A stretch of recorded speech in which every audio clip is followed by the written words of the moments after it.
course, millions. And today, history is officially made today because today is a very exciting day because today I get a chance to interview somebody, my first time interviewing somebody from Ireland. Please help me welcome in my guest at this time, Miss Dee Bagley. How's it going, Miss Dee? Great. Yeah. Thank you so much for having me. And I'm very happy to represent my country and be the first female fighter that you've interviewed. It's definitely an honor. And of course, before we get things started, how you been, by the way? Good, good. I'm kind of recovering from a little bit of an injury at the moment, so I'm just getting that looked after. But I'm able to train away, but it's just a bit, it has to be adjusted a little bit. Is it me, or are you hearing some sort of like a random noise, or is that me? Maybe just you, I'm not hearing anything. Okay. Uh, all right. So maybe I'm crazy, but anyways, let's go ahead and get things started. So we all get inspired by what we do best. Me, when it comes to interviewing, you when it comes to fighting. So what inspired you to start fighting? I guess I kind of just fell into it. So when I was younger, I started doing like cross country running and gymnastics quite early on. And we were doing some indoor training. It gets quite cold here in the winter. So my mom was late picking me up and I saw them training kickboxing. So I said, it's like, Mom, I want to try that. And she thought I'd give up after maybe a couple of weeks, pack it in. And I just fell in love with it. And over the years, it kind of just took over everything else. Like all the other sports I was playing kind of fell away. And then I started competing on at an international level. So then with that kind of commitment, I wasn't able to, continue with athletics, or I was playing Gaelic football and a little bit of rugby here as well. So it was just, yeah. And then I guess, representing my country doing that was phenomenal. And I have world medals in kickboxing and I have some in jiu-jitsu now as well. And in MMA in the amateurs. So yeah, I kind of just fell into martial arts. And then when I was in college, I met my first MMA coach. So I was boxing in college and yeah, I just found MMA through him and I didn't really look back. I really love that for sure. And of course, you train at SBG in Ireland. Talk about how much they've Yes. helped you and how what's the atmosphere like whenever you go down there and train. Yeah, it's absolutely incredible. So my coach is Coach John Kavanagh. He's one of the best coaches in the world. He's had a lot of success with fighters, and I just feel, he's very, down to earth, very intelligent man who gives unbelievable direction, not just in the cage and in fighting, but for everything. So, yeah, he's given me a wealth of knowledge, really brought my jujitsu to another level altogether. And yeah, the team are outstanding. My other coach is David Roach, and he's really, taken a hands-on approach to my striking, which would be my background, I guess, from the kickboxing and boxing. So, I just feel like I have a very, close-knit team, really good training partners.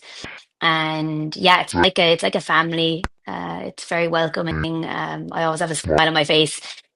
Going into the gym, I feel like, the rest of worries of life just kind of fall off your shoulders when you walk into the gym. I really love that for really love that for sure. And of course, not to mention that is that when it comes to training, I mean, there are a lot of times where it can be the most difficult, and sometimes it can be the best part about it. But from your perspective, what has been the hardest part about training?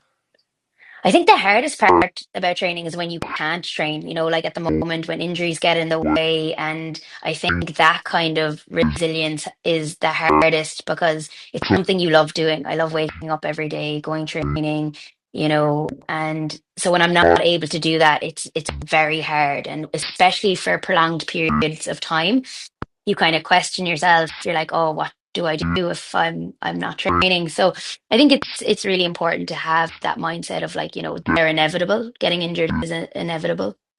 And but going training itself, like I've done it my whole life. I would be like a part of me was missing if I wasn't training. So I've never had to force myself to train. I love the process. I love, being in fight camp. I love, the discipline of it when I'm in camp. And yeah, I guess that, yeah, the hardest part, injuries. Yeah, I definitely say for sure. And of course, not to mention that is that at a professional level, especially working your butt off from where you started to where you are, do you kind of look back as far as your days of being an amateur? Yeah, 100%. I guess my training schedule hasn't changed all that much, but I think at amateur it was not that it was I suppose there wasn't much at stake. The bigger gloves, there's probably less injuries. You're not dealing with cuts, elbows, and knees. So I guess I was a bit naive, maybe to a certain point, coming into the pro ranks from being an amateur. It is a big step up. You see a lot of fighters who, have really, really successful amateur careers. And then they never make that step up to pro because it's a different kettle of fish altogether. So yeah, I do reminisce about it. I suppose you're a bit more carefree. The results don't matter to you as much. And yeah, yeah. Also being younger, I was probably less injury prone and all of that. But yeah, no, I do. I definitely look back with fond memories on my amateur career.